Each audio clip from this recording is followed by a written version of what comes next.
What up, people? It's I, Brian, Commissioner, Lifeless Fantasy Football League. We have results from Week 10, and things are getting very interesting as we're coming down the stretch here. 3 weeks remaining in our regular season. It's getting tight. Exciting. So let me go over some results for you here. Side effects. Defeats the Redcoats, and what happened to the Redcoats? 73-65. Denver's defense does all the damage for 33 points. Side effects moves to 6-4. Redcoats falls to the bottom of the league, 3-7. Balls out.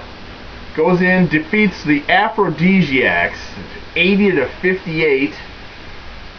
Sidney Rice comes in with 17 points and a balanced effort from those balls that continue to hang out.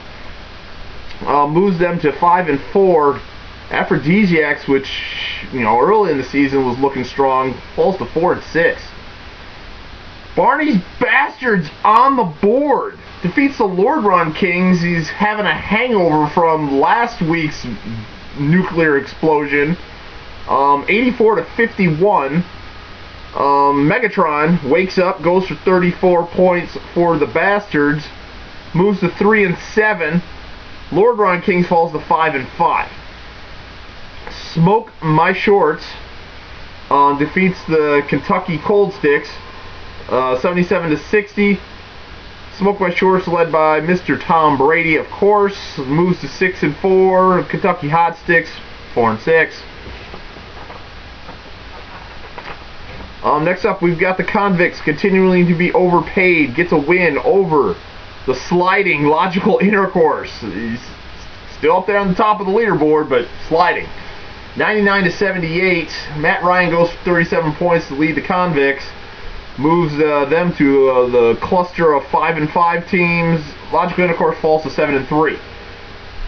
Black Dog FRL defeats the Fantasy Fins, 105 week high score to 73. Stafford wakes up for 33 points to lead those Black Dogs. Moves them to 5-5. Falls the Fantasy Fins to 6-4. And lastly, Berserk Fury finally crawls out of the 0-3 start. Defeats the Dirty T-Bows 99-97. Led by Jimmy Graham going for 31 points. But that finally gets him to the freaking Mendoza line at 5-5 after an 0-3 start. Dirty T-Bows falls to 6-4. So looking at the standings, it's tight. We've got the Intercourse up there at 7-3. Still fine. No, I guess there's no cause for concern, even though he's got a 2-game losing streak. Got some 6-4 teams, including the Fantasy Fins, the Dirty T-Bows, the Side Effects. You guys are all in. Where Smoke My Shorts is in there. You guys are all in. The fight is coming for the 6th seed into the playoffs. Only 6 get in, and it's you know if you're in, you got to be on the top 6 of that standings. The 6th seed is in the mix with a whole bunch of 5-5 teams, including the following: Balls Out's in there, Lord Run Kings is in there, Berserk Fury's in there, Black Dog FRLs is in there, Overpaid Convicts is in there. So yeah, so keep an eye on those standings. 3 weeks to go. 3 weeks to go. So wins key. Looking at can I eliminate the bottom feeders? Can we eliminate, or can we clinch the 7-3? No, because 7-6 could not get you in the playoffs very easily, but it also could get you in the playoffs. But can you get in at 6-7?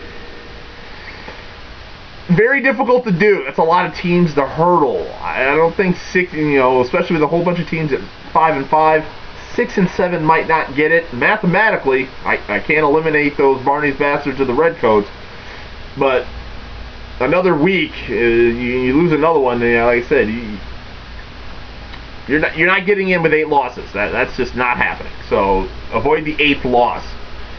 So there it is.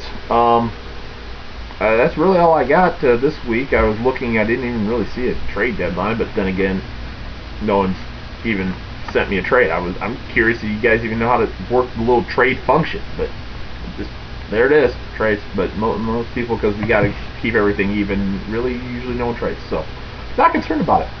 Other than that, the high team score, same. Lord Run Kings take his money, or accepting money, and Dougie Martin 61, not going anywhere either. So yeah, there's those two things. So other than that, I might be at you next week. It is my birthday week, so I got some time off, obviously. So I should be hollering at you next week. But if not, everybody have a happy Thanksgiving, and we'll talk to you later. Out.